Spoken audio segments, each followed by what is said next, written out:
Hello? Could you shut up your animals, please? I'm trying to make YouTube content, you fool!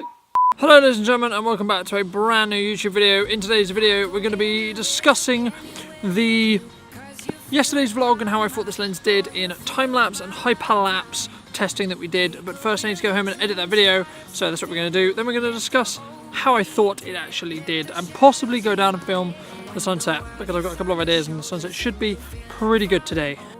Just come a little closer. I'll be there for you, I'll be there for you. Cause when we are together, I know you feel the tension. Just let me in your head so I can be there for you, there for you. The night is young, won't you sing for me? Won't you sing for me? Till we fall asleep. The night is young, won't you sing for me? Won't you sing for me? Right then, ladies and gentle spoons, welcome to today's video where I'm going to be comparing between the Sigma 18 to 35mm and the 35mm prime. Hello ladies and gentlemen, and welcome back to a video.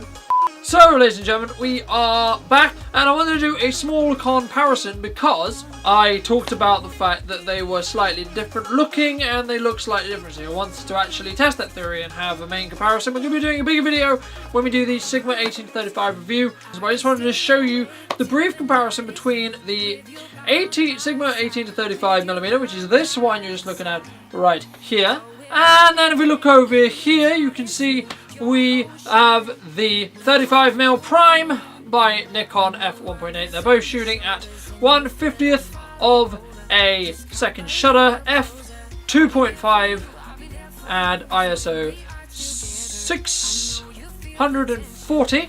And we have the aperture LED light on the above the A camera, which is this camera just here.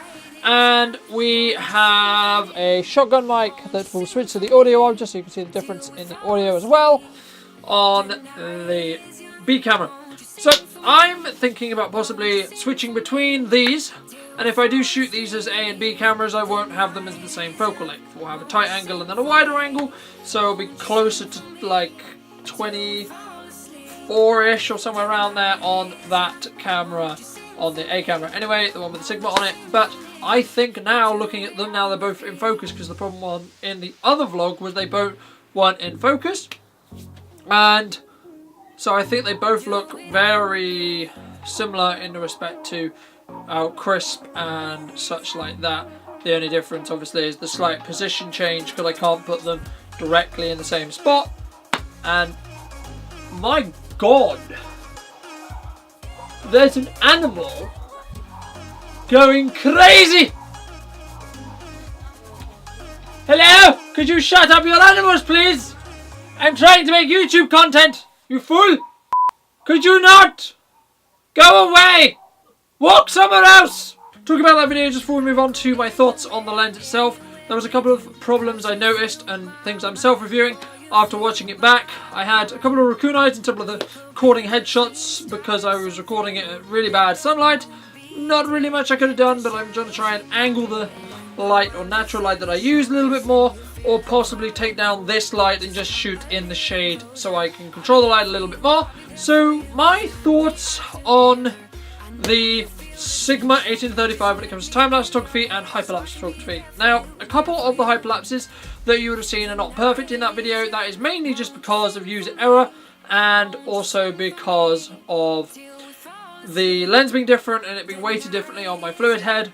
Now, from what I've seen, the low light capabilities of this lens when it comes to time-lapse and holy grail photography is really cool, because of, or really awesome, and it just seems to be able to keep it really sharp. And the only thing I would like to see is just a little thing. It would have been nice to have a tripod attachment to the bottom of the lens, only because then you could attach the tripod itself on the center of the lens so it isn't actually front heavy, as the lens is extremely heavy. But again, that comes with its own problems, because then that will put strain on the mount itself, and that may not necessarily be a good thing. So I kind of understand why they didn't do it in most cases, but it still would have been nice as an option, and if they could have reinforced it so it didn't put any strain on the actual F mount in this case, because we're talking about Nikons.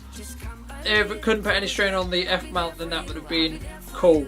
But that was my only gripe really, and to be honest, the more I shot with it, the better it got. It's a little bit harder to shoot with than the, say, the Prime, because the Prime, or even just the 10 to 20 mil, especially for hyperlapses, I think that lens makes footage look a lot nicer because it gives that warping effect that really sells that technique a lot more.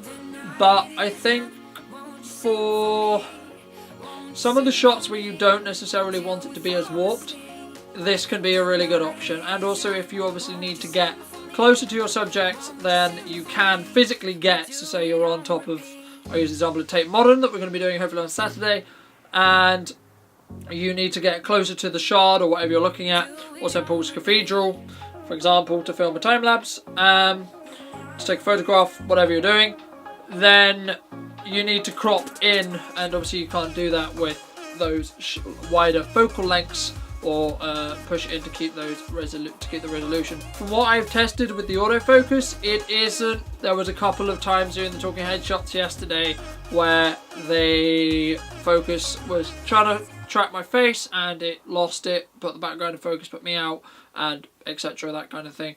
But if you use the technique where you use it to get focus on your face and then switch your lens into manual, you should have no issues at all.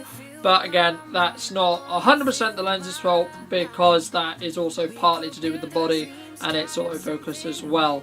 But that's just my opinions on first thoughts on the lens after having it for just under a week, couple of days. I've been shooting with it from a time-lapse and hyperlapse perspective. We're going to be doing some more videography tests in hopefully tomorrow's video.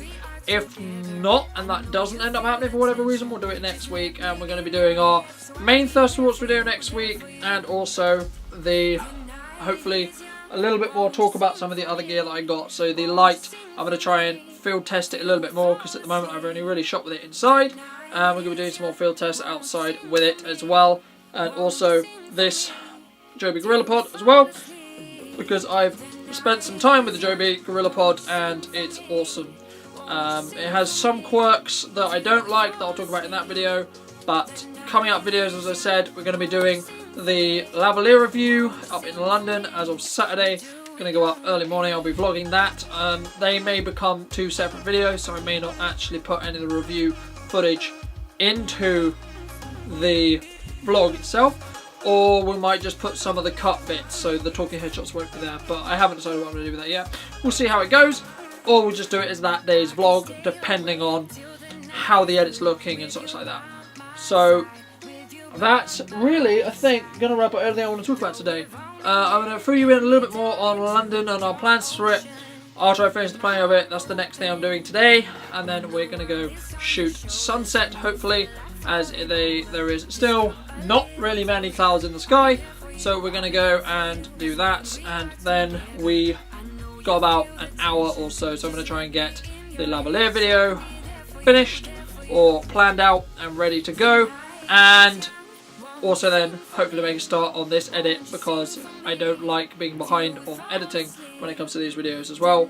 The only reason why I was on yesterday's was because there was a lot of time lapses and hyperlapses to process to get them ready for the actual edit itself. So that is going to wrap up today's video, guys. Apologies that it was a little bit more kind of sit down and talk about it, but that is part of this daily vlog process and documenting what I'm doing and what my feelings are about bits of gear and stuff like that, and such like that. So I hope you guys did enjoy. If you did, make sure to leave this video with a like, and I will see you guys tomorrow for a brand new piece of content. We're probably going to start glide camming as of tomorrow, hopefully.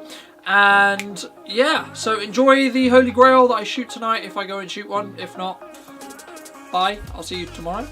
And if you are new to the channel, make sure to be subscribed. If you're on Facebook, make sure to like the page. If you're new and enjoying these little videos and daily pieces of content, don't worry, the bigger-esque videos are coming. They're still going to just be when it fits in mainly with my schedule and such like that. So I hope you guys enjoyed once again, and I'll see you guys next time.